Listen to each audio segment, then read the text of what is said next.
अंतिम तीर्थंकर भगवान महावीर स्वामी के तीर्थ में उन्हीं महावीर भगवान के इस कृत्रिम संवत्सर में बैठ करके निरंतर धर्म आराधना कर रहे हैं। 16 कारण पर्व की पूजन, 10 लक्षण पर्व की पूजन इत्यादि के माध्यम से अपने आप को सौभाग्यशाली महसूस कर रहे हैं। वो लोग बहुत ही पुण्यात्मा होते हैं जिनको इस प्रकार का वातावरण प्राप्त होता है।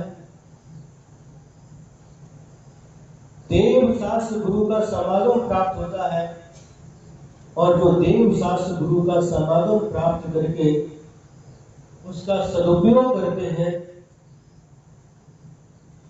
वह अपने जीवन में बहुत सार्थक पुण्य का उपार्जन करते हैं। ये पर्व हमारे जीवन में हमारे जीवन को पवित्र करने के लिए, पावन बनाने के लिए आता है। संसार में पाप करने के लिए तो बहुत सारे स्थान हुआ करते हैं,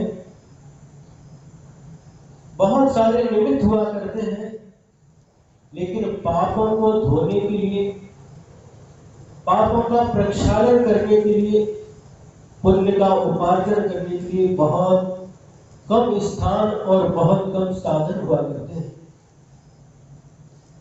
हम लोग जिन अंतिम तीर्थंकर भगवान महावीर स्वामी के इस तीर्थ में धर्म की आराधना कर रहे हैं, धर्म की उपासना कर रहे हैं, ये बहुत पुण्य का उदय समझना चाहिए। हम लोग इन तीर्थंकर भगवंतों के द्वारा जो बताया गया धर्म है और जो बताया गया मार्ग है, हम उस धर्म का श्रवण कर रहे हैं और तीर्थंकर भगवंतों के द्वारा बताए गए मार्ग पर जो चलते हैं वो बहुत पुण्यशाली हुआ करते हैं। आज वर्तमान में इस धरती पर तीर्थंकर भगवान नहीं है। आज कोई भी केवली नहीं है, कोई शुद्ध केवली नहीं है, कोई ऋद्धिधारी मुनिराज नहीं है, कोई मनः परे ज्ञानी मुनिराज नहीं है, कोई अवधि ज्ञानी मुनिराज नहीं है। लेकिन फिर भी आज भी इस धरती पर तीर्थंकर भगवंतों के द्वारा बताया गया मार्ग आज भी जीवंत है और उन तीर्थंकर भगवंतों के द्वारा बताया गया धर्म आज भी जीवंत है और उस मार्ग पर चलने वाले तीर्थंकर भगवंतों के द्वारा बताए गए मार्ग पर चलने वाले निर्ग्रंथ गुरु आज भी इस धरती पर चलते फिरते हमको दिखाई देते हैं। कि हम सबका परम सौभाग्य।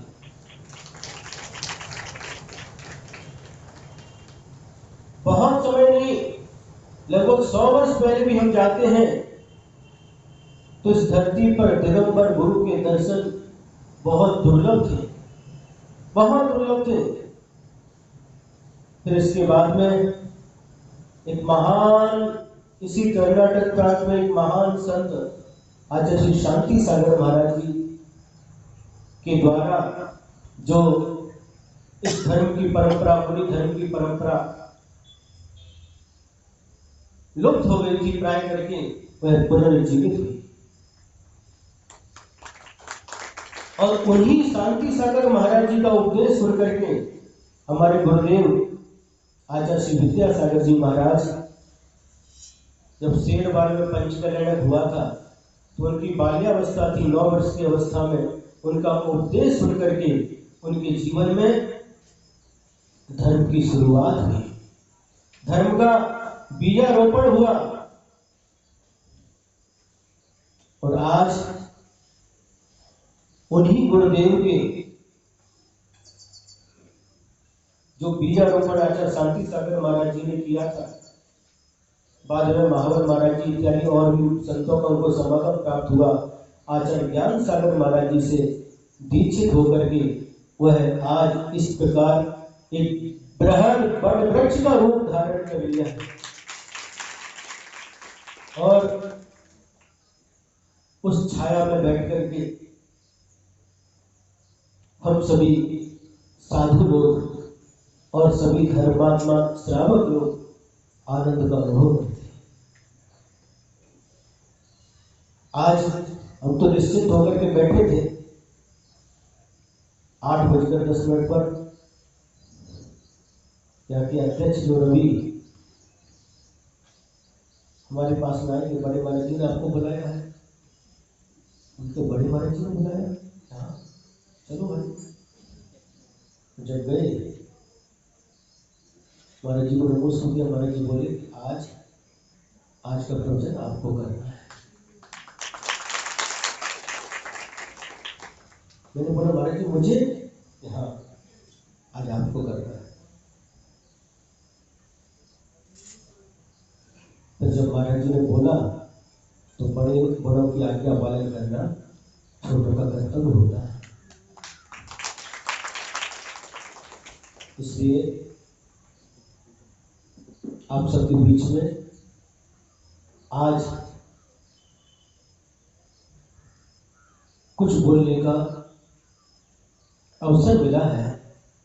और आज प्रसन्न है इस 16 कारण महापर्व के बीच में निरंतर आप बड़े महाराज जी से धर्मामृत का श्रवण कर रहे हैं।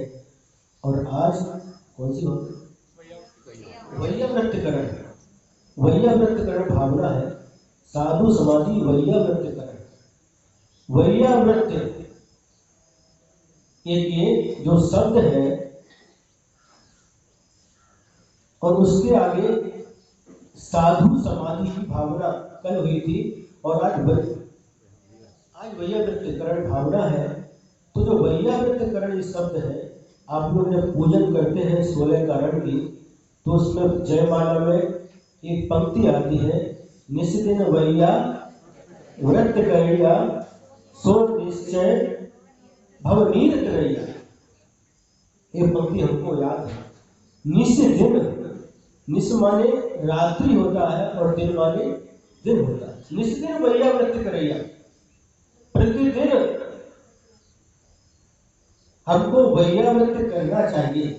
सो निश्चय भव नीर तरैया, और जो व्यक्ति इस प्रकार से निरंतर धर्मात्माओं की वैयावृत्ति करता है वह निश्चय से भव यानी संसार रूपी समुद्र को पार कर लेता है, यानी मोक्ष को प्राप्त होता है।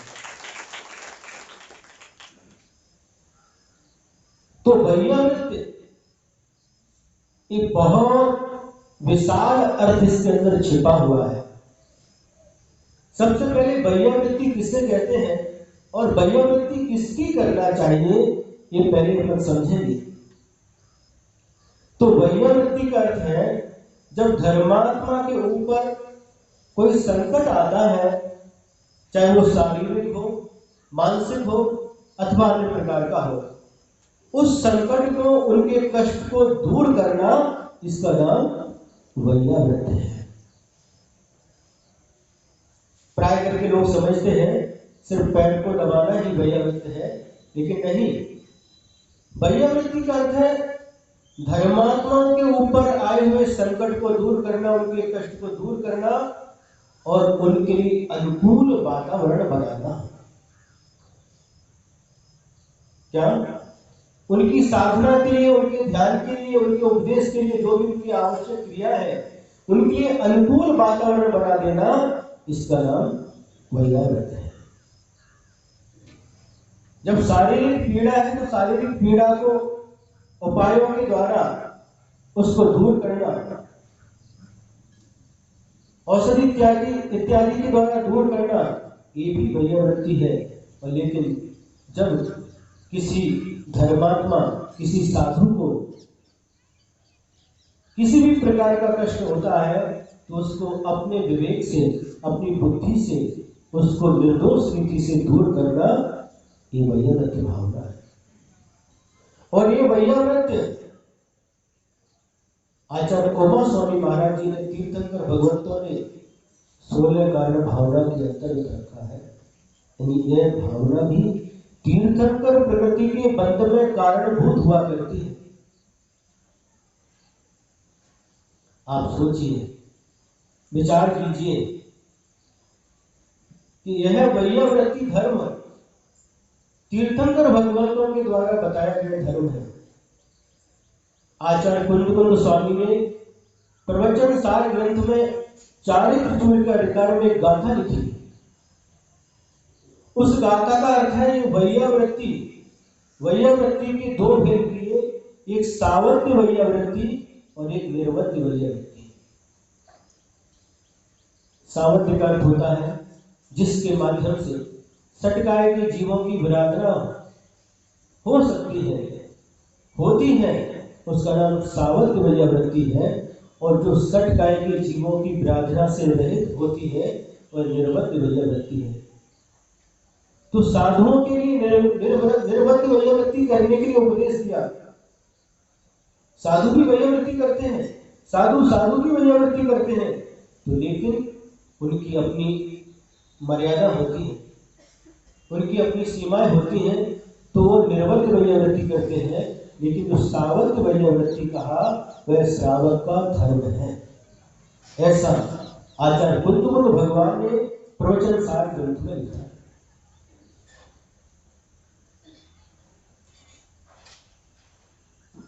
तो इस प्रकार से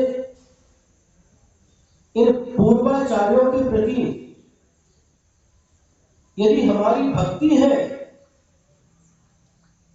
तो निश्चित रूप से हम उनकी वैयावृत्ति कर रहे हैं। आचार्य जी ने एक बार कहा था कि गुरु जो कहते हैं, गुरु की बात मानना ही वैयावृत्ति। क्या कहा? गुरु की आज्ञा का पालन करना ही वैयावृत्ति है। गुरु के जाकर के पैर दबाए, लेकिन गुरु ने जो कहा उसको नहीं माना, ये वैयावृत्ति नहीं। गुरु का मन किससे प्रसन्न होता है? गुरु के अनुकूल आचरण करना। क्या कहा? गुरु के अनुकूल प्रवृत्ति करना।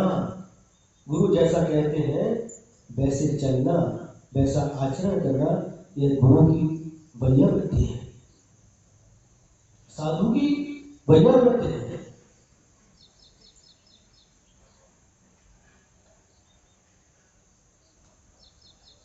वैयावृत्ति शब्दों के द्वारा भी होती है। यदि आपके शब्दों में मधुरता है, आपके शब्दों में कोमलता है, आपके शब्दों में विनय झलकती है, तो निश्चित रूप से आप साधु की वैयावृत्ति कर रहे हैं।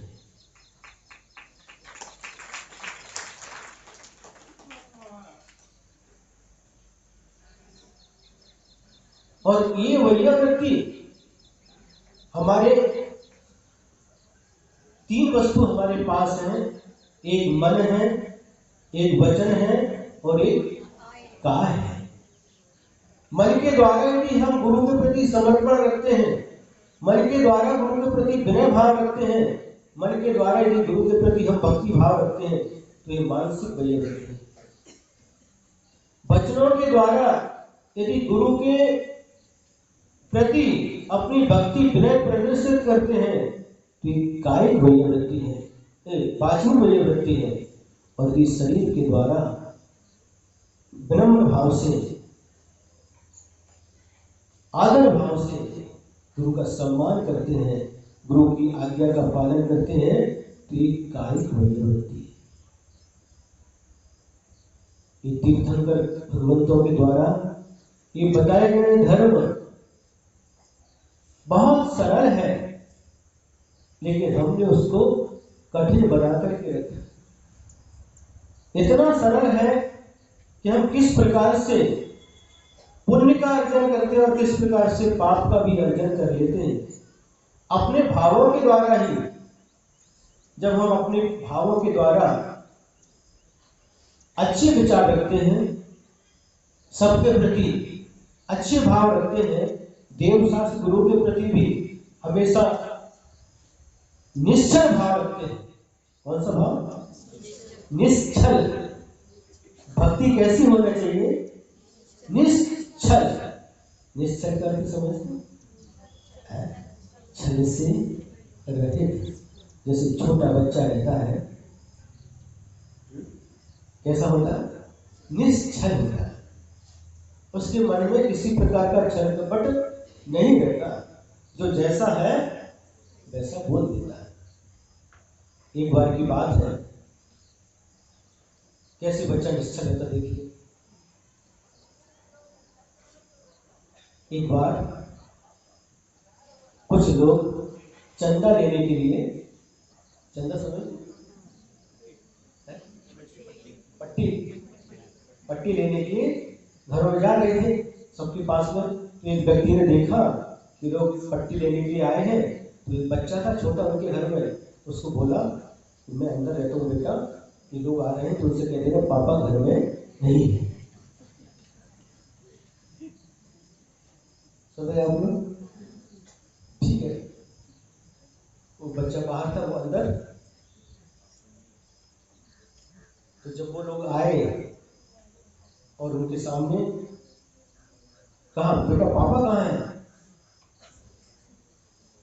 तो बेटा क्या कहता? पापा अंदर है, पापा ने कहा है पापा घर में नहीं है। क्या कहा? पापा घर में है, लेकिन पापा ने कहा है पापा घर में नहीं है।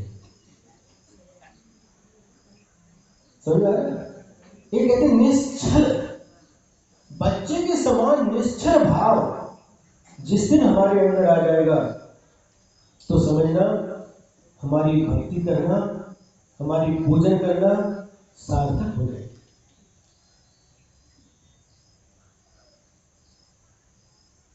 जब कभी कोई भाव उत्पन्न होता है अच्छा या बुरा, तो वह पहले मन में उत्पन्न होता है। सुने?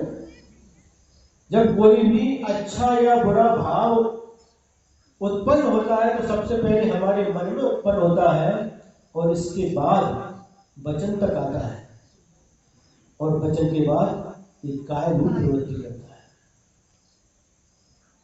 तो जो अच्छा भाव हमारे मन में उत्पन्न होता है उसको वचनों तक लाना चाहिए और शरीर के द्वारा उसको प्रकट करना चाहिए।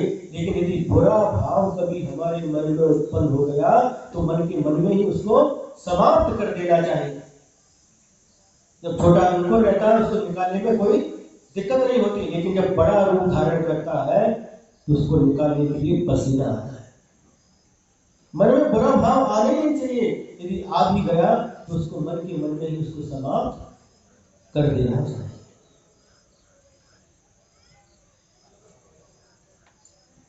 ये भक्ति पूर्वक, विनय पूर्वक जो वैयावृत्ति होती है, ये विशेष फलदायी हुआ करती है। लेकिन भक्ति से रहित भाव शून्य क्रिया, पूजन हो, वैयावृत्ति हो, कोई भी क्रिया हो, ये कोई भी फलदायी नहीं होती। इसलिए हमें, हमारा धर्म भाव प्रधान है। भाव पूर्वक जितने हमारे भाव होंगे, जितने उत्कृष्ट भाव होंगे, उसी प्रकार हम उत्कृष्ट पुण्य का बंध करते हैं। और उत्कृष्ट उस पुण्य बनने के फल स्वरूप जब वो पुण्य का उदय आता है तो हमारे जीवन में बहुत सारे सुख सामग्री को प्रदान करता है। अब यहाँ पर इतने लोग बैठे हैं, अब पूजन करते हैं। पूजन तो सभी लोग कर रहे हैं, लेकिन सभी लोग एक जैसे पुण्य का अर्जन कर रहे हैं ऐसा भी नहीं। अपने अपने भावों के अनुसार व्यक्ति पुण्य का अर्जन करता है, और सारे के सारे लोग यहाँ आकर पुण्य का अर्जन ही कर रहे हैं ऐसा भी नहीं। अपने भावों के द्वारा लोग पाप का भी आश्रय कर सकते हैं। क्या कहा? स्थान एक ही है, लेकिन उस स्थान को निमित्त बनाकर पुण्य का अर्जन भी करते हैं और पाप का अर्जन भी कर सकते हैं। अब ये आपके ऊपर आधारित है, आपको पुण्य का अर्जन करना है या पाप का अर्जन करना है।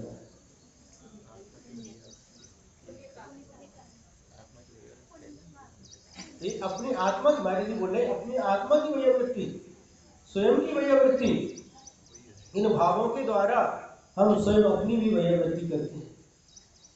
अब आपको पुण्य का अर्जन करना है या पाप का अर्जन करना है, ये आत्मा दोनों के लिए स्वतंत्र है। बंधु, पाप का अर्जन करने की तो बहुत साधन है, बहुत स्थान है, लेकिन पुण्य का अर्जन करने के लिए साधन और उपाय और गुरुओं का सानिध्य बहुत दुर्लभ हुआ करता है। और इस दुर्लभता को प्राप्त करने के बाद भी यदि हम पुण्य का अर्जन नहीं कर पाए तो इसकी कोई भी सार्थकता नहीं है। वैयावृत्ति के लिए आचार्य समंतभद्र स्वामी ने रत्नकंडक श्रावकाचार में एक शूकर का उदाहरण दिया है जो उसमें प्रसिद्ध हुआ है। कौन? शूकर समझते? हंदी, हंदी, हंदी समझ आ रहा? अब लोगों को हिंदी आती कि नहीं? समझते हैं। तो आचार्य समंतभद्र स्वामी ने उस वैयावृत्ति में कौन प्रसिद्ध हुआ, एक शूकर का उदाहरण दिया है। कभी सुना आपने? क्या शूकर भी वैयावृत्ति कर सकता है? विचार करो। पशु पक्षी भी वैयावृत्ति कर सकते हैं। आप लोग उन्हें पशु कहते हैं, लेकिन आचार्य समंतभद्र स्वामी ने उस अपने रत्नकंडक श्रावकाचार में आप लोगों का नाम कोई मनुष्य नहीं मिला उनके लिए उदाहरण के लिए एक शूकर का उल्लेख किया है। मैं घटना संक्षेप से आपके सामने रखना चाहूंगा। एक जंगल में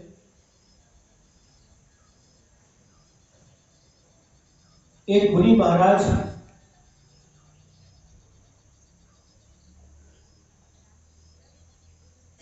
विचरण करते हुए एक गुफा के पास में आए और उस गुफा में ध्यान करने के लिए बैठ गए। पहले के मुनि महाराज हमेशा जंगल में रहा करते थे, पर्वतों पर रहा करते थे, गुफाओं में रहा करते थे, गिरी कंदराओं में रहा करते थे, नदी के तट पर रहा करते थे। लेकिन आज मूल आचार्य ग्रंथ में आचार्य भट्टगिर स्वामी ने निषेध किया है कि आज हीन सैनन है, आज जंगल में नहीं है। तो उस समय की घटना है जब मुनि महाराज जंगल में रहा करते थे, सिर्फ आहार के लिए नगर में या गांव में आते थे। तो वो मुनि महाराज ध्यान करने के लिए गुफा में आकर के विराजमान हो गए और इस दृश्य को एक शूकर ने देखा। शूकर मतलब एक गांव का लग रहता है, जो जंगल का सूअर,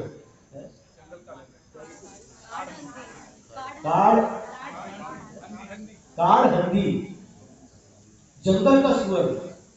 उसने देखा कि एक कोई साधु आकर के इस गुफा में विराजमान हुए, बैठे हुए। उन्होंने देखा और भावपूर्वक उनको नमस्कार किया, शरीर से भी नमस्कार किया, लेकिन वचन भी उनके पास जो है उसके माध्यम से उनको नमस्कार किया। देखो, और वो विचार करता है कि साधु यहाँ पर विराजमान है, अब इनकी रक्षा करना मेरा कर्तव्य है। इन साधु की रक्षा करना मेरा कर्तव्य है। यह विचार करके गेट कीपर बनकर के वो बैठ गया। कहा? गुफा के बाहर गेट कीपर बोलते हैं, और बैठ गया। कोई भी इन साधु के ऊपर उपद्रव न कर सके, कोई भी इनके ध्यान में बाधा न पहुंचा सके, ऐसा विचार करके बैठा है। और एक भूखा सिंह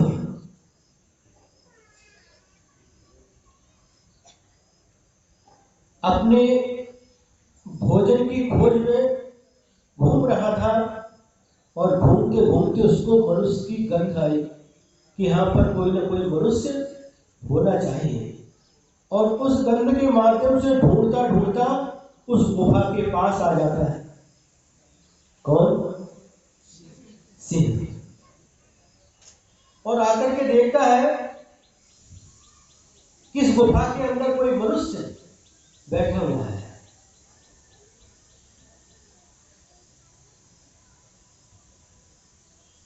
बाहर से दहाड़ लगाता है, और जो उस गुफा के बाहर मुनि की रक्षा के भाव से जो सूकर बैठा हुआ था, उस दहाड़ को सुनकर के वह भी अपनी भाषा में बोलता है, सावधान हो जाता है। और जैसे ही उस गुफा की तरफ वह सिंह कदम बढ़ाता है,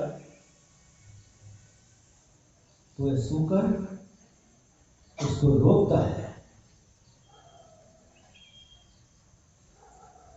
तुम अपने कदम आगे मत बढ़ाना, जैसे आगे कदम बढ़ाएगा सिर्फ पीछे कदम बढ़ा करके वापस चले जाओ, आगे मत आना।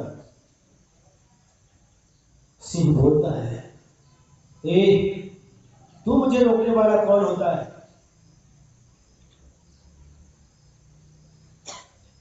मैं कौन होता हूं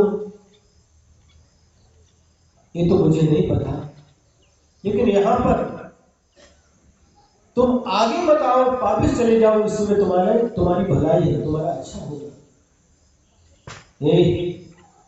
तू मुझे उपदेश देने वाला कौन होता है? मैं जंगल का राजा हूं। जंगल का राजा कौन होता है?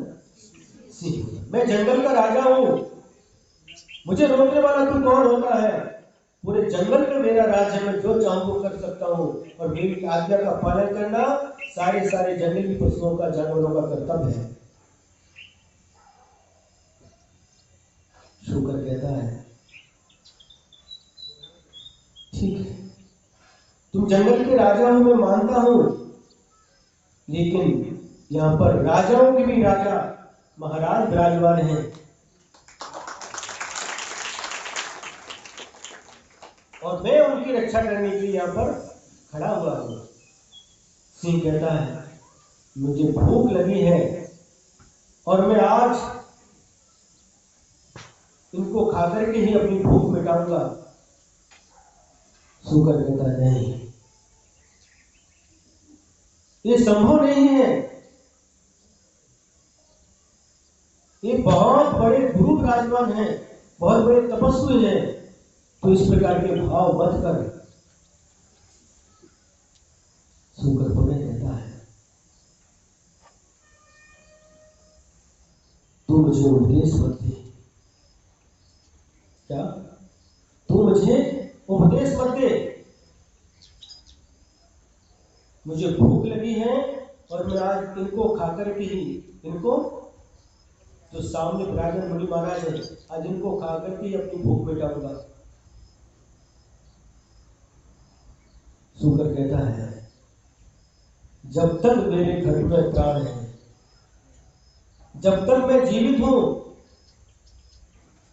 तुम इनका बाल बाका भी नहीं कर सकते। रोकने के बाद भी जब वह सिंह रुकता नहीं है, तो दोनों में युद्ध चालू हो जाता है। क्या होता है? युद्ध, झगड़ा।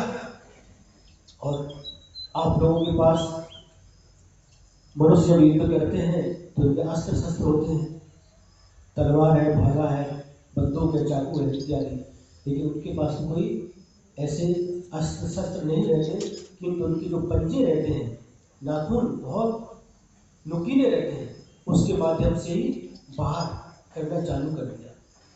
सिंह सूकर के ऊपर वार करता है, सूकर सिंह के ऊपर वार करता है, और इस प्रकार बहुत देर तक एक दूसरे के ऊपर प्रहार करते हुए यह युद्ध चलता रहता है। समझ रहे? दोनों एक दूसरे पर प्रहार कर रहे हैं, एक दूसरे को चीर फाड़ कर रहे हैं, और बहुत देर तक युद्ध करते करते परिणाम ये निकलता है कि वही दोनों ही लहू लुहान होकर के वही गिर करके दोनों अपने प्राणों को छोड़ देते हैं। कौन? सिंह और सूकर दोनों मरण को प्राप्त हो जाते हैं। बंधुओं,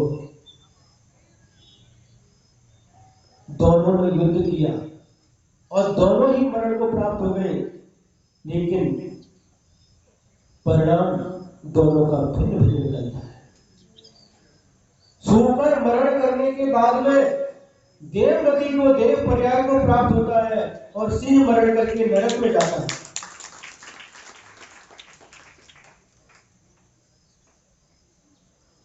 दोनों ने युद्ध किया, दोनों के भाव जब सामने भी कोई देखेगा तो दोनों की क्रूरता की पराकाष्ठा दिखाई दे रही है।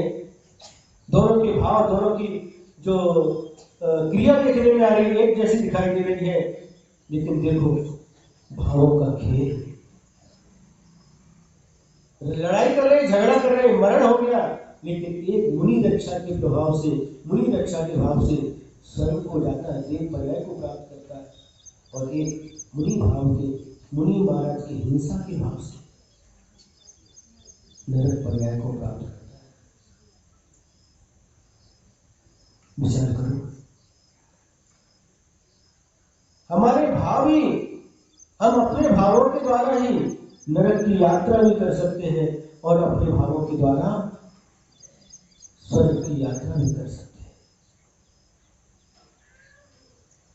आपको क्या चाहिए, ये आपके ऊपर आधारित है। हर व्यक्ति, हर प्राणी मात्र, जीव मात्र कर्म करने के लिए स्वतंत्र है,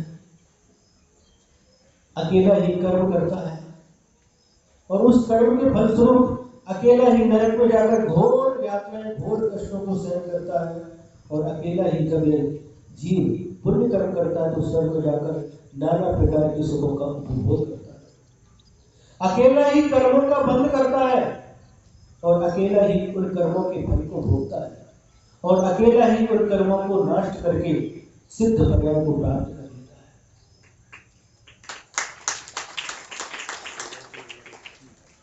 सूकर भी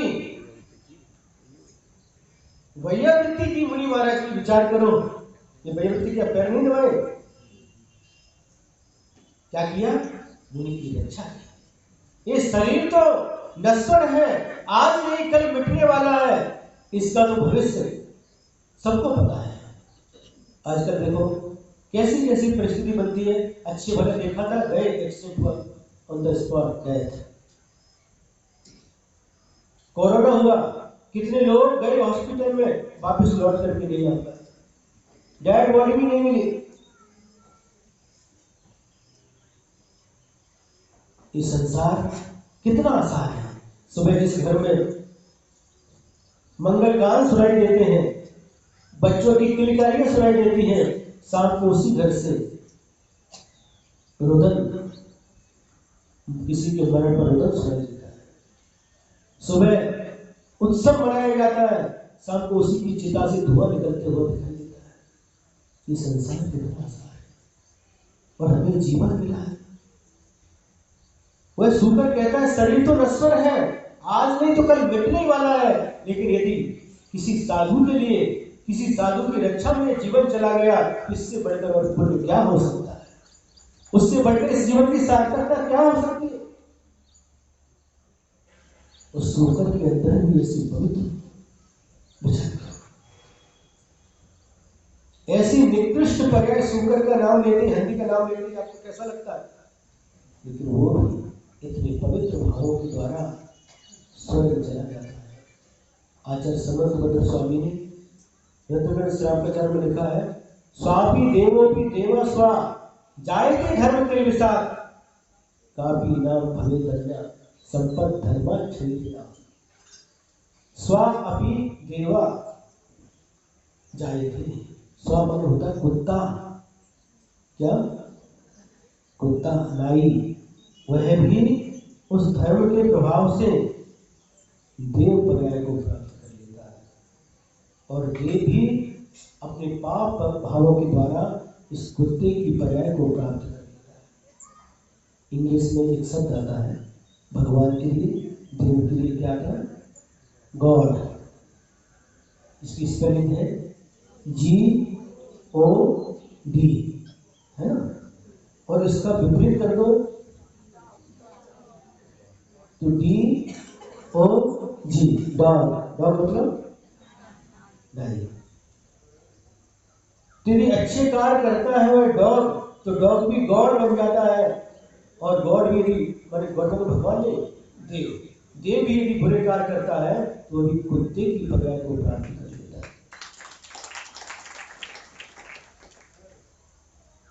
पानी है, अब पानी को आपको उस पानी से कीचड़ मचाना है तो कीचड़ मचा सकते हैं, और पानी से कीचड़ को स्वच्छ करना है, साफ करना, तो कीचड़ को स्वच्छ भी कर सकते हैं। कीचड़ को स्वच्छ करना पानी के माध्यम से उस पानी का सदुपयोग है, और उस पानी से कीचड़ बचाना उसका दुरुपयोग है। अब क्या कहना चाह रहे हैं, समझ में आ रहा है? अब कार्य क्या करना है? आपको सदुपयोग करना है तो सदुपयोग भी कर सकते हैं, और दुरुपयोग करना है तो दुरुपयोग भी कर सकते हैं। आप स्वतंत्र हैं, सभी स्वतंत्र हैं। ये दुरुपयोग करेंगे तो ये मनुष्य पर्याय 84 लाख योनियों में सर्वोत्कृष्ट मनुष्य पर्याय प्राप्त हुई है। इस मनुष्य पर्याय का सदुपयोग करके देव शास्त्र गुरु कितने पुण्य की युग से देते हैं। तीर्थंकर भगवंतों के द्वारा ये बताया गया धर्म हर किसी के नसीब में नहीं होता। एक इंद्री से लेकर संसार में अनंत जीव राशि है। एक इंद्री से लेकर असंगी पंचेंद्री तक ये जिन्हें भगवान का धर्म वो सुन नहीं सकते, उनके जीवन में कोई उपयोगी नहीं होता। सुन तो सकता है लेकिन उसका कोई भी उपयोग नहीं है। संगी पंचेंद्री पर्याय प्राप्त करके, और उसमें भी संगी पंचेंद्री पर्याय को प्राप्त करके भी ये मनुष्य पर्याय प्राप्त हुई है।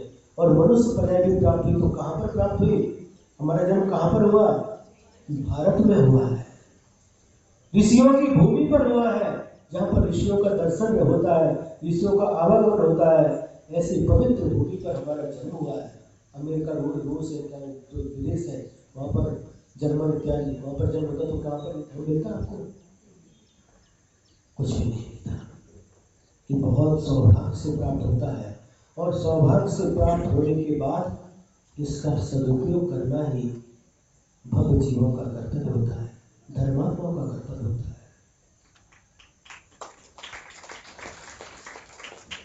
हमारे जीवन में ऐसे अमूल्य क्षण बहुत पुण्य के योग से प्राप्त होते हैं, और इन अमूल्य क्षणों को प्राप्त करके हमें एक एक क्षण का सदुपयोग करना चाहिए। अपनी दृष्टि को समीचीन बनाना, क्या दृष्टि को समीचीन बनाना। हमें जो दृष्टि प्राप्त हुई है, इस दृष्टि के माध्यम से भगवान से प्रार्थना करना, भगवान यह दृष्टि हमेशा गुणों को ही खोजे। क्या गुणों को ही खोजे? धर्मात्मा व्यक्ति हमेशा दूसरे के अंदर गुणों को ही देखता, गुणों को ही खोजता है, और इसके विपरीत अपने अंदर दोषों को खोजता है। क्या कहा? धर्मात्मा का लक्षण है वह दूसरे के अंदर गुणों को खोजता है, गुणों को देखता है, और अपने अंदर दोषों को ढूंढता है, दोषों को देखता है, और उनको दूर करने का प्रयास करता है। और इससे विपरीत जो धर्मात्मा नहीं है, उससे विपरीत करते दूसरे के अंदर बोलो दोष ढूंढते हैं, और अपने अंदर बोलो गुण ढूंढते हैं। अपने को समझते कि हमसे बड़ा गुणवान इस संसार में कोई नहीं है, और दूसरे के अंदर दोषों का भंडार दिखाई देता है। एक बार की बात है, कौरव और पांडव, इन्होंने इसके पास में, इनके गुरु कौन थे? द्रोणाचार्य। द्रोणाचार्य के पास में शिक्षा प्राप्त कर ली, और शिक्षा प्राप्त करने के बाद उनको शिक्षा देने के लिए उन्होंने कहा, गुरु दक्षिणा के रूप में कहो अथवा और किसी रूप में कहो, उनको भेज दिया। 5 पांडवों को बुलाया कि जाओ सारे भारत में भ्रमण करो और ऐसे व्यक्ति को खोज करके लाओ जिसके अंदर दोष ही दोष है, एक भी गुण ना हो। कौरवों को भी बुलाया कि जाओ पूरे भारत में भ्रमण करो और ऐसे व्यक्ति को खोज करके लाओ जिसके अंदर सारे के सारे क्या गुण ही गुण हो, एक भी दोष ना हो।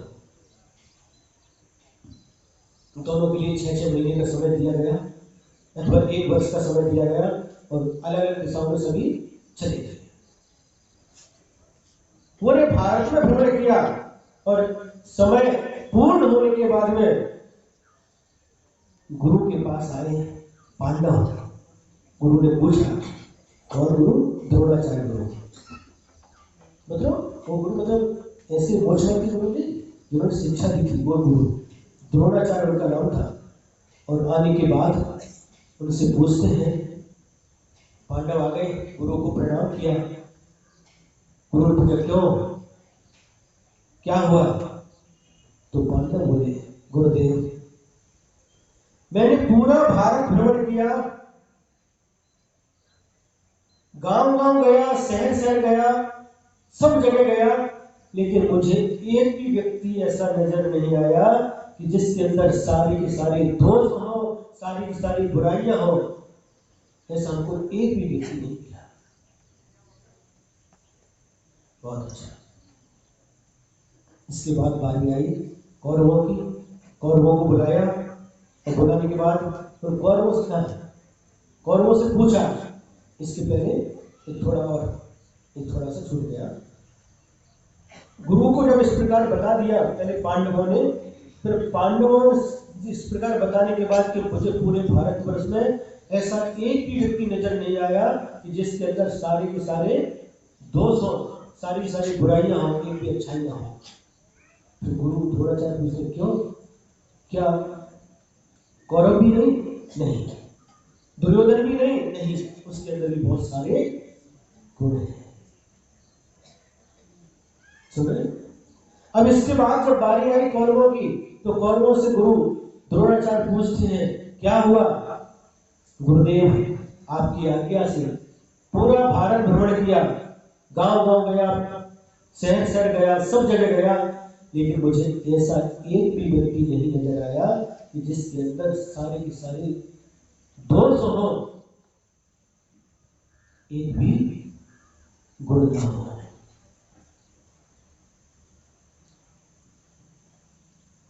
नहीं, उल्टा बोल दिया, सारे के सारे गुण हो।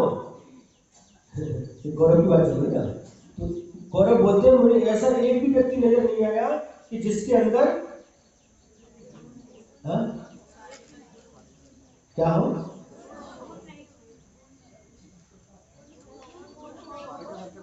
दोष हो, कोई गुण ना हो।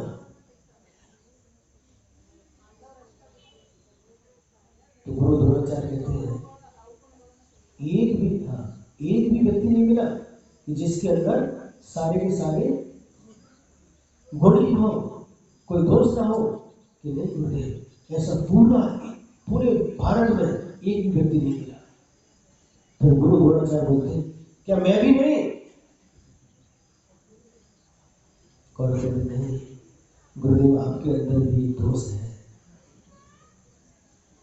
क्या दोष है? आप पांडवों को अलग चाहते हो, आप पक्षपात करते हो। सुन रहा है? अब दृष्टि देखिए, पांडवों को ऐसा एक भी व्यक्ति नहीं मिला जिसके अंदर दोष ही दोष हो, और कौरवों को ऐसा एक भी व्यक्ति नहीं मिला जिसके अंदर गुण ही गुण हो। कौरव गुरु भी दोष निकाल रहा है।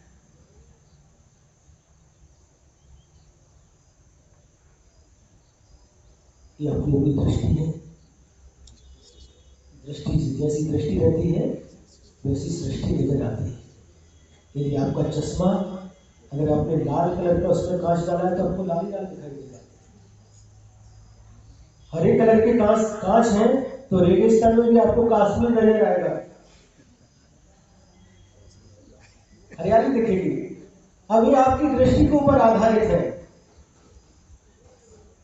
सुनो ना, अपने आप को धर्मात्मा कहना सरल है, लेकिन वास्तव में अंदर से धर्मात्मा बनना बहुत कठिन है। यदि आप अपने आप को धर्मात्मा समझते हो, अपने आप को सम्यक दृष्टि समझते हो, तो पहले चिंतन करना, क्या वास्तव में मैं धर्मात्मा हूं? क्या वास्तव में मैं सम्यक दृष्टि हूं? अगर सम्यक दृष्टि है तो सम्यक दृष्टि के 8 अंगों की ओर भी दृष्टिपात करना, 25 दोषों के बारे में भी विचार करना, फिर अपनी छाती के ऊपर हाथ रखकर बोलना, क्या वास्तव में मैं सम्यक दृष्टि हूं? 8 अंगों में, सम्यक दर्शन के 8 अंगों में कौन कौन से 8 अंग हैं? निशंक सम्यक दृष्टि निशंक रहता है, निकांक्षित, किसी प्रकार की भौतिक आकांक्षा नहीं रखता, निर्मल चिकित्सा, मुनियों के मलिन शरीर को देखकर गिलानी नहीं करता, और अमूढ़ दृष्टि, किसी प्रकार की मूर्खता नहीं रखता। ये 4 अंग जो होते हैं वे स्व की अपेक्षा से होते हैं, लेकिन जो दूसरे 4 अंग होते हैं, अंत के 4 अंग, वे पर की अपेक्षा रखते हैं। और कौन से? उपगोहन। उपगोहन का अर्थ क्या है? यदि धर्मात्मा के अंदर कदाचित कोई भी दोष नजर आता है तो उसको माइक लेकर के माइक लेकर के बोलो ना, बोलो।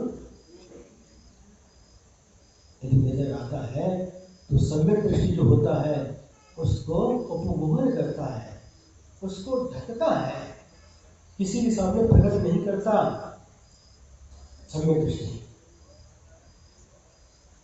स्थितिकरण, सम्यक दर्शन अथवा संयम से जो चलायमान होता है उसको पुनः स्थापित करता है, दूसरों के सामने बताता नहीं, बोलता नहीं।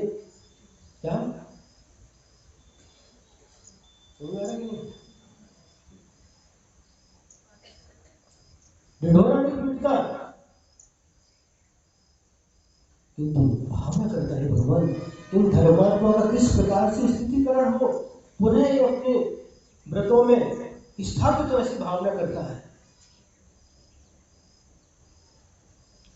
सुने, धर्मात्माओं के अवगुणों को यदि कोई दृष्टिगोचर होते हैं तो उनको उपगोहन करना, ढकना, और पुनः अपने मन वचन काय से विनय पूर्वक अथवा गुरुओं के माध्यम से पुनः उनको स्थितिकरण करना, स्थापित करना। इसके बाद में कौन सा आता है? वात्सल्य। धर्मात्माओं के प्रति वात्सल्य भाव रखना। कैसा भाव? क्या उदाहरण दिया? जैसे गाय अपने बछड़े के प्रति, नवजात शिशु किस प्रकार से वात्सल्य भाव रखता है, प्रेम भाव रखता है, ऐसा धर्मात्माओं के प्रति वात्सल्य भाव रखना। सिर्फ किरदार वालों के प्रति वात्सल्य भाव रखना, सिर्फ थॉट, क्या बोलते हैं, क्या बोलते इसको, थोड़ा इनके प्रति वात्सल्य भाव रखना, कि सिर्फ अपने जो कोई व्यक्तिगत लोग हैं उनके प्रति वात्सल्य भाव रखना। बोलो, कि सिर्फ अपने जो एक ही, क्या क्या बोलते इसको, एक ही परिवार ग्रुप के उनके प्रति वात्सल्य भाव रखना। किसके प्रति वात्सल्य भाव? धर्मात्मा के प्रति वात्सल्य भाव। किसी भी गांव से आने दो, चाहे कर्नाटक का हो, चाहे महाराष्ट्र का हो, मध्य प्रदेश का हो, उत्तर प्रदेश का हो, राजस्थान का, गुजरात का, कहीं का भी हो, धर्मात्मा तो उसके प्रति वात्सल्य भाव होना चाहिए।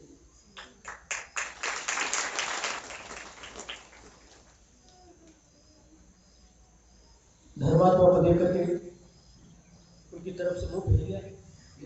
वात्सल कहाँ है? वात्सल कहाँ है? आनंदित होकर के, उसको प्रसन्न होकर के उसके साथ बर्ताव करना चाहिए।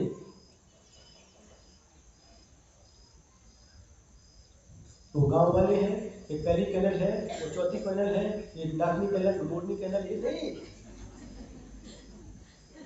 किधर का भी धर्मात्मा हो उसके प्रति वात्सल भाव प्रकट होना चाहिए।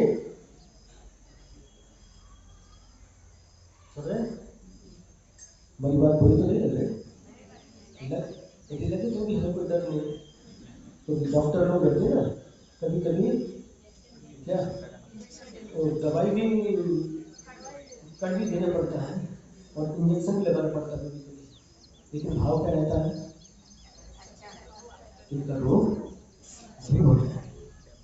किस महाराज जी बोल रहे लेते समय तो कड़वी लगती है, मुंह पर रखते तो कड़वी लगती है, लेकिन अंदर जाने के बाद रोग को समाप्त कर देती है।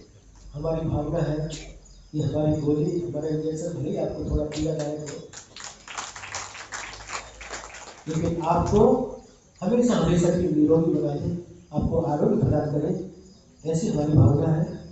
और किस प्रकार से वात्सल भाव प्रकट होता है, तो कैसे हमने देखा है, ऐसे ऐसे गांव में हमने भ्रमण किया। महाराष्ट्र में एक सैनगांव देखा, सिर्फ 25-30 घर की समाज थी, औसत देखा, बहुत सारे गांव ऐसे देखे, सांगली में देखा, जयसिंहपुर में देखा।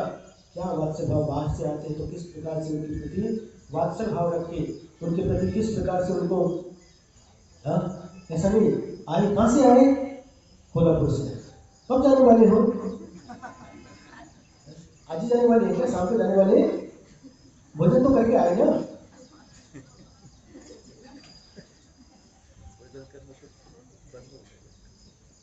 ये वात्सल भाव जो आया वो हमारा अतिथि है। क्यों आया है? आपके लिए नहीं आया, ये भी ध्यान रखना। किसके लिए आया है? गुरु के लिए आया है। पूजनीय सगर महाराज जी के लिए आया है। आपकी आया, आपकी आदत तो पहले से भी आता था। सुन रहे नहीं? यदि आपका भाव में वात्सल झलकता है, आपकी व्यवहार में वात्सल झलकता है, तो क्या होता है?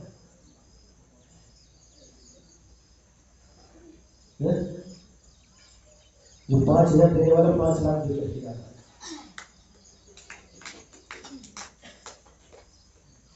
और यदि इस प्रकार का व्यवहार होता है, भाव कैसे बनते हैं? कई बार हम लोग स्वयं अनुभव करते हैं, जब आज जाते चौक में जाते तो भाव देखते हैं, रूखा सूखा रहता है, क्योंकि उसके कितने भाव निर्मल रहते हैं, लेने का भाव होता है। और कई बार भाव नहीं देखते तो आपको बहुत रसमलाई और गुलाब जामुन, बासुंदी को क्या क्या बोलते हैं वो क्या मीठा होने के बाद भी मीठा हो जाता है। तो वात्सल भाव ये भी सम्यक दृष्टि का लक्षण है। यदि वात्सल भाव किसके प्रति? सभी धर्मात्माओं के प्रति वात्सल है तो आप सम्यक दृष्टि है। नहीं तो वात्सल कब तक? जब तक दे रहा है, जब तक दे रहा है तब तक वात्सल है। समझ आता है? समझ नहीं? जब तक दे रहा है, क्या दे रहा है? जो चाहिए वो दे रहा है, तब तक वात्सल भाव।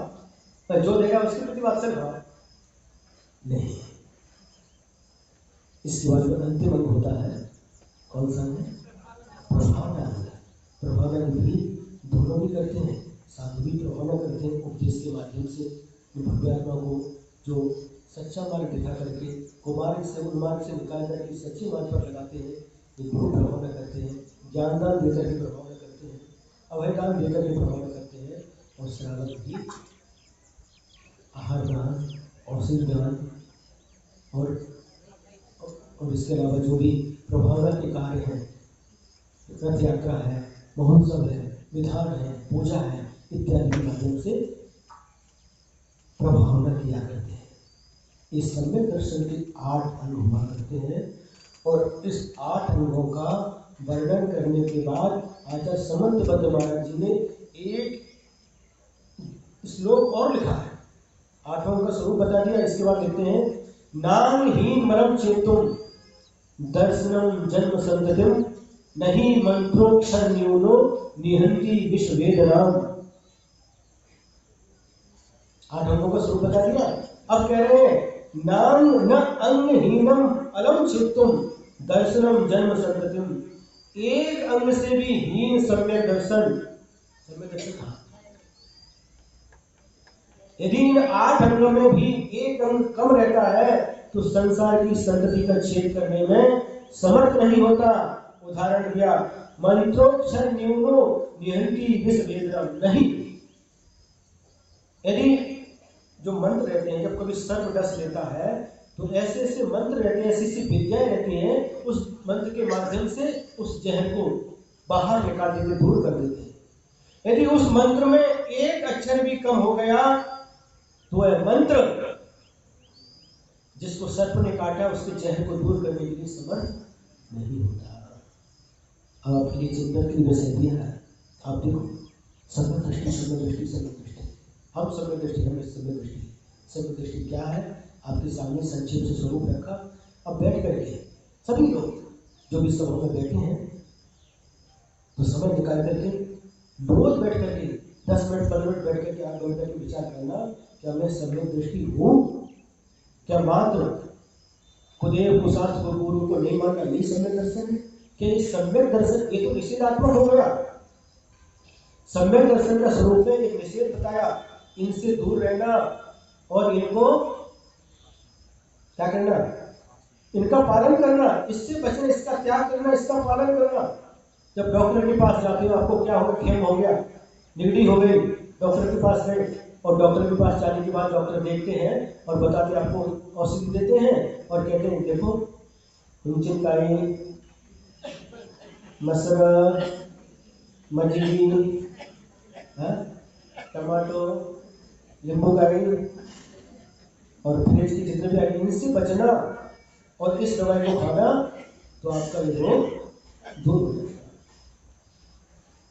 और हो गए, दवाई लेकर के आए तो दवाई भी खाया और हुंचिनकाई भी खा रहे, मसला भी खा रहे। डॉक्टर अच्छा नहीं, उसकी दवाई से ठीक नहीं हुआ। डॉक्टर के पास गए, डॉक्टर आपने तो दवाई दी थी लेकिन हमारी ठीक नहीं, हमने क्या बताया था? हाँ दवाई बताया था, जितनी बार 3 बार बताया 3 बार लिया, लेकिन अभी भी हमारी सर्दी ठीक नहीं हुई। दवाई तो ली लेकिन और उसके साथ क्या आपको परहेज को किया कि नहीं? नहीं हो नहीं, तो कैसे रोग दूर हो सकता है? उसी प्रकार से जब डॉक्टर जो दवाई देते हैं उस दवाई का सेवन करना पड़ता है और जो अपथ्य बताते हैं उससे बचना पड़ता है, तब रोग दूर होता है। उसी प्रकार से यहाँ पर जो गुरु तीर्थंकर भगवंतों की वाणी के माध्यम से आपको बताते हैं तो उसमें भी 2 प्रकार की बातें होती हैं, एक से बचना, एक को भजना। और इसके साथ साथ इन 8 अंगों का पालन करना। पूज्य पुरुषों को देख करके भी, धर्मात्मा को देख करके भी यदि गिलानी का भाव भी मंदिर में आ गया, क्या उनके प्रति जरा भी विपरीत भाव आ गया तो बंधु ऐसे ऐसे कर्म का बंध होता है कि कर्म का बंध तो हम आसानी से कर लेते हैं, लेकिन जब इसका फल आता है तो हमें क्या रोते रोते भी उससे छुटकारा नहीं मिलता। आपने पढ़ा होगा थोड़ा प्रथमा योग के ग्रंथों का भी स्वाध्याय करो। आपके लिए स्वाध्याय का क्रम है, कौन से ग्रंथों को पढ़ना, कौन से ग्रंथ मुनि के लिए हैं। अपनी जो स्थिति है उसके अनुसार ही उसी क्रम से स्वाध्याय करेंगे तो उसका लाभ मिलेगा। ऐसे ऐसे ग्रंथ थोड़ा सा बस बता करके हम समाप्त करते हैं, कैसे कैसे व्यक्ति पापों का बंध करता है और कैसे कैसे उसका फल भोगता है। आपने श्रीपाल चरित्र पढ़ा होगा। श्रीपाल स्वामी जो कामदेव थे और उसी भाव से मोक्ष गए, सुने? लेकिन उस कामदेव का शरीर कहते हैं कि संसार में जितना सौंदर्य कामदेव को प्राप्त होता, शारीरिक सौंदर्य और किसी को प्राप्त नहीं होता। इतने सुंदर होते हैं तीर्थंकर भगवान को छोड़कर, तीर्थंकर भगवान तो सबसे सुंदर होते। तो कामदेव तद्भव मोक्षगामी जीव और उनको कोढ़ हो गया। कोढ़ क्या होता है? कुष्ठ रोग पूरे शरीर से बहता रहता है, सफेद दाग हो गए, गिलानी, लोग पास में जाना नहीं चाहते, बदबू आती है। तद्भव मोक्षगामी जीव कामदेव और उनको भी कोढ़ हो गया। क्यों हो गया? हर घटना के पीछे उसके अतीत में, उसके गर्भ में कोई दूसरी घटना छिपी रहती है। तो पिछले जीवन में ये जब जो श्रीपाल का जीव था और उनके 700 साथी मित्र थे, कहीं पर जा रहे थे वन विहार को, तो देखा एक सरोवर के किनारे एक मुनि महाराज वृक्ष के नीचे ध्यान में आरूढ़ है। अब मुनि महाराज स्नान तो करते नहीं, जब ध्यान में बैठे बहुत दिनों से, अभी आधे घंटे का ध्यान नहीं, महीनों से बैठे, तो धूल उड़ी उनके शरीर पर आ गई और कुछ पानी की बूंद गिरी तो थोड़े थोड़े से निशान बन गए। तो श्रीपाल का जीव जो था पिछले जीवन में बोलता, देखो कोढ़ी बैठा है, क्या कुष्ठ रोगी बैठा है, ऐसा बोला। और 700 उनके जो साथी थे उन्होंने अनुमोदन किया, बिल्कुल ठीक। और इतना ही नहीं, बाद में क्रोध में आकर के उन मुनि महाराज को उठाया और तालाब में फेंक दिया। बाद में किसी के बोध प्राप्त करने के बाद में पश्चाताप हुआ, उन मुनि महाराज को निकाल करके वापस उनको विराजमान किया, उनकी पूजा की, भक्ति की। लेकिन आचार्य कहते हैं कितनी पूजा की, लेकिन उस समय तुमने ऐसे अशुभ कर्मों का बंध कर दिया। इन गुरु के प्रति तूने ऐसे दुर्भाव किए, सामान्य व्यक्ति के प्रति भी दुर्भाव करते तो पाप का बंध होता है, लेकिन गुरु के प्रति तुमने दुर्भाव किए। इनको एक महान तपस्वी साधु को, रत्नाकर के धारी साधु को तुमने कोढ़ी कहा है। तो अगली और 700 ने उनकी अनुमोदना की। परिणाम क्या निकला? ऐसे कर्मों का बंध हुआ, अगले जीवन में श्रीपाल को कोढ़ी बनना पड़ा। उन्होंने सिर्फ कोढ़ी कहा था मुनि महाराज को, इनको कोढ़ी होना पड़ा। और 700 इनके जो साथी थे उन्हें सिर्फ अनुमोदना की थी, ये 700 के 700 साथी भी विगत्ति निकासित जैसे कर्मों का बंध किया। समुद्र में मुनि महाराज को थोड़ी देर के लिए तालाब में फेंका, जब समुद्र यात्रा कर रहे थे तो धवल से तुमने रस्सी काट दी, समुद्र में गिरना पड़ा। बंधुओं, कर्मों का बंध करना बहुत सरल है, हंसते हंसते हम कर्मों का बंध कर लेते हैं, लेकिन जब इसके फल भोगने का समय आता है बहुत कष्ट। विचार करते मैंने कौन सा ऐसा पाप किया, इसके परिणाम से मुझे इस प्रकार का दुख हो रहा है। कौन सा ऐसा परिणाम किया मैंने जिसके कारण मैंने नरक आयु को बंद किया, नरक में सालों तक नाना प्रकार की यातनाओं को सहन करना पड़ा।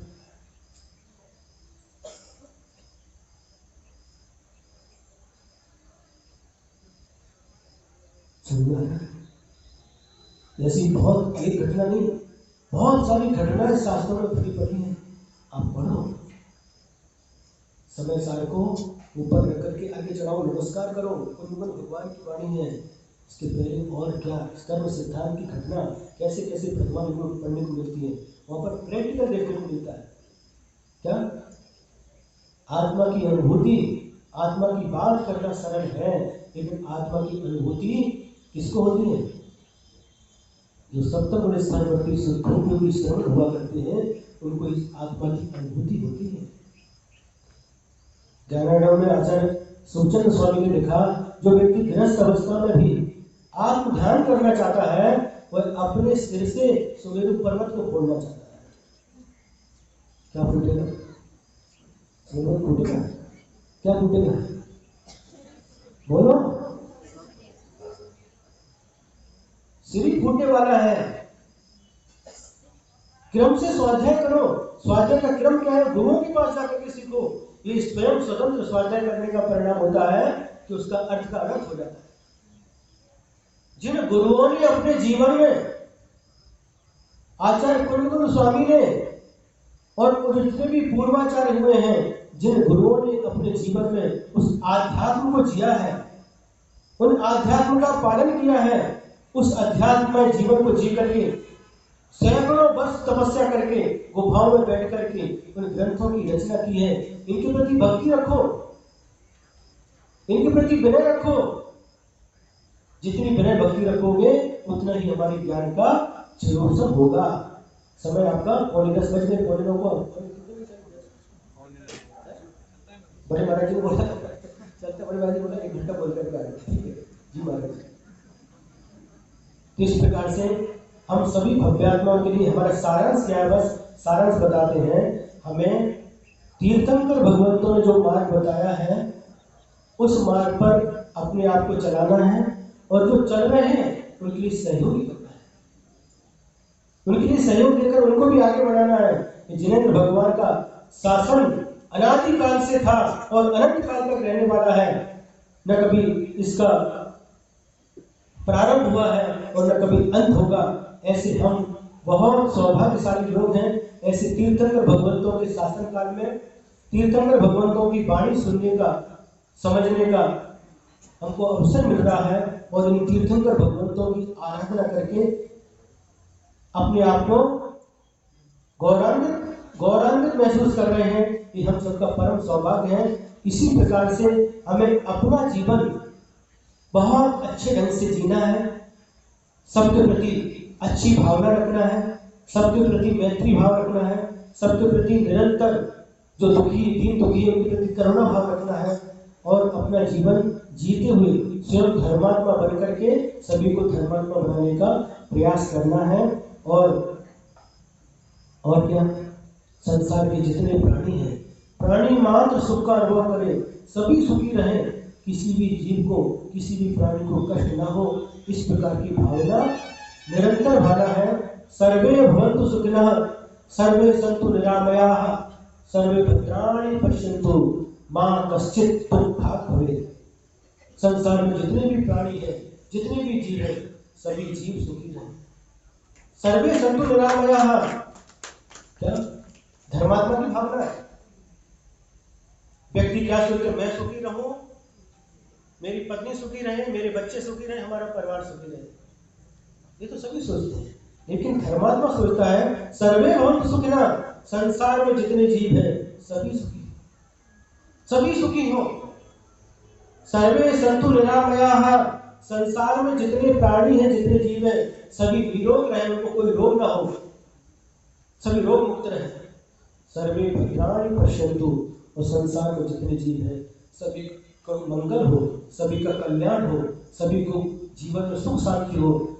मां कश्चित् दुर्भाग् भवेत्। ये 3 चरण में तो ये पॉजिटिव बोला, और इसके बाद में कहते हैं, मतलब विधिपूर्वक बोला, और चौथे चरण में कहते हैं मां कश्चित् दुर्भाग् भवेत्। हे भगवान, संसार में किसी भी प्राणी को दुख ना हो। इससे बढ़ करके और पवित्र भावना क्या हो सकती है। ऐसी पवित्र भावना भाते हुए सबको अतीन्द्रिय सुख की प्राप्ति हो। इससे बढ़कर के तीर्थंकर भगवंतों के मार्ग पर चल करके भगवान की वाणी को आत्मसात करके अपने जीवन में जी करके उस पद की प्राप्ति हो जो पद भगवान को प्राप्त हुआ है। दुख हो, दुखों का नाश हो, कम्मक हो, कर्मों का क्षय हो, बोधि ना हो, बोधि के लाभ हो, सुगतिगमनम, सुगति में गमन हो, समाधि मरणम, समाधि मरण हो, जिन गुण संपत्ति हो मध्यम, जिनेंद्र भगवान की गुण रूपी संपत्ति की प्राप्ति मुझे भी हो और संसार के हर प्राणी को हो। ऐसी परम पवित्र भावना के साथ आज के वक्तव्य को यहीं पर विराम देते हैं। जय बोलो कौन सी भैया भावना की आचार्य गुरुवर श्री विद्यासागर महाराज।